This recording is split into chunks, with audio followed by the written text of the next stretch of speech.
5 aircraft were targeted in laser attacks as they came in to land at Dublin Airport on one night last week. The attacks forced the pilots to take evasive action. The Irish Independent did reveal this today, and joining me on the line now is travel and aviation journalist Eoghan Corry and, of course, the most important, Ard Clock resident. Most important, our clock is magical this afternoon now with the beautiful, beautiful snow still on the ground from last night. Good afternoon, Caoimhe. Good afternoon, Eoghan. Eoghan, tell us, what is this laser attack? We've seen it a few times. Sometimes it's activists, sometimes it's just mischief makers. They point to lasers and aircraft coming in. Obviously, you can blind an individual very quickly with a laser. We've seen it also in things like penalty shootouts and soccer matches, fans using it, all of those sort of things. But it really, you can overstate the danger of it because it'll take a lot more to debilitate an aircraft coming into land, particularly with the technology at their disposal. But that is not to say that it's not immensely worrying that someone would do this. Someone would do it on 5 different occasions to aircraft.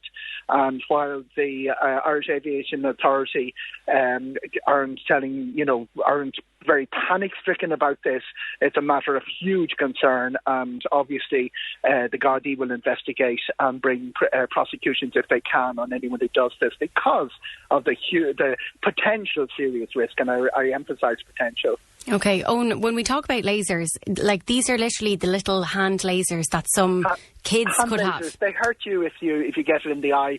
Occasional nonsense happens, in Friday night in Dublin and stuff like that, with people pointing in people's faces. It's been, there are different. There's nearly always a malevolent reason for doing so. Sometimes to distract someone or, to try and get a situation where they can be mugged or robbed and whatever. But it is quite painful to get it directly in the eye.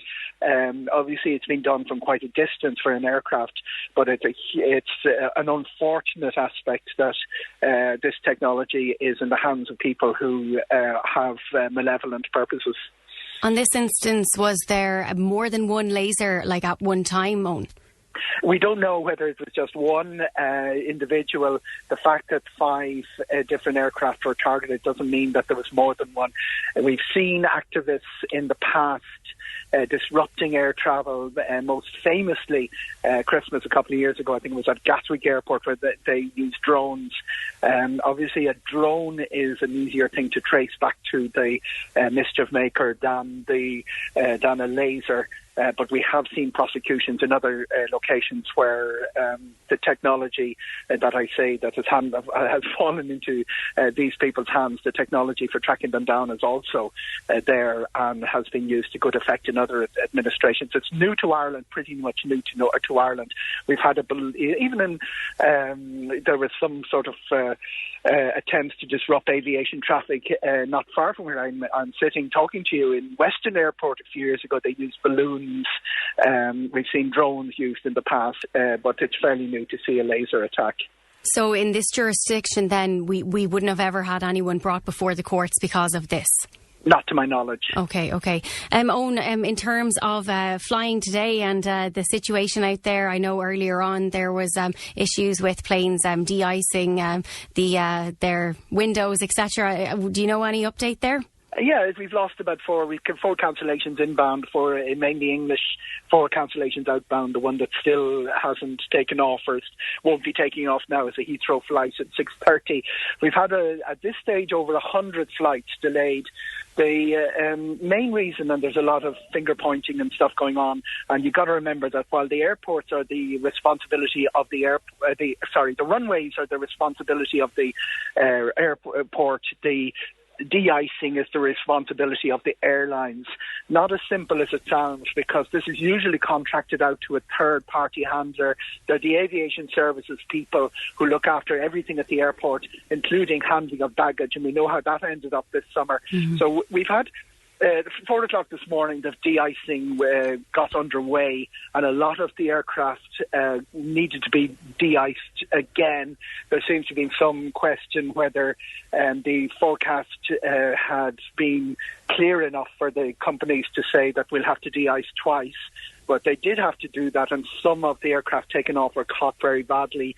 4 or 5 hours. So he claims on Twitter unverified of a 6-hour delay, but the knock-on from that, Caoimhe, has been quite dramatic in that because it's the first time in 3 years that they've had to deal with a cold snap like this at the airport. So the de-icing, staffing levels, machinery, everything like that probably wasn't up to the speed, particularly in the staffing side.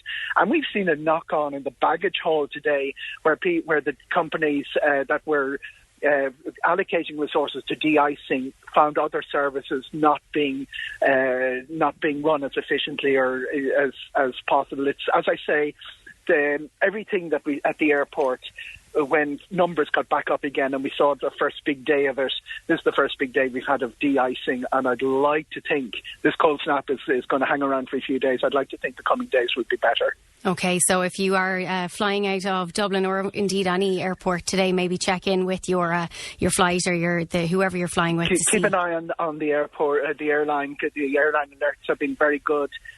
They also keep an eye on the Dublin Airport app, which gives you the security times and also the takeoff times. If you're looking at delays popping up at those very first flights in the morning to Frankfurt and Lisbon and to Amsterdam, make sure you get there a little bit earlier. There was a little bit of problem clearing aprons and things like that this morning, but the runway seemed to have been cleared. The problem seemed to be on the de-icing of aircraft side. Okay, Eoghan, that is Eoghan Corry there. Always a great pleasure, Caoimhe. Thank you very much, Eoghan Corry, travel and aviation journalist and, of course, Ard Clock resident.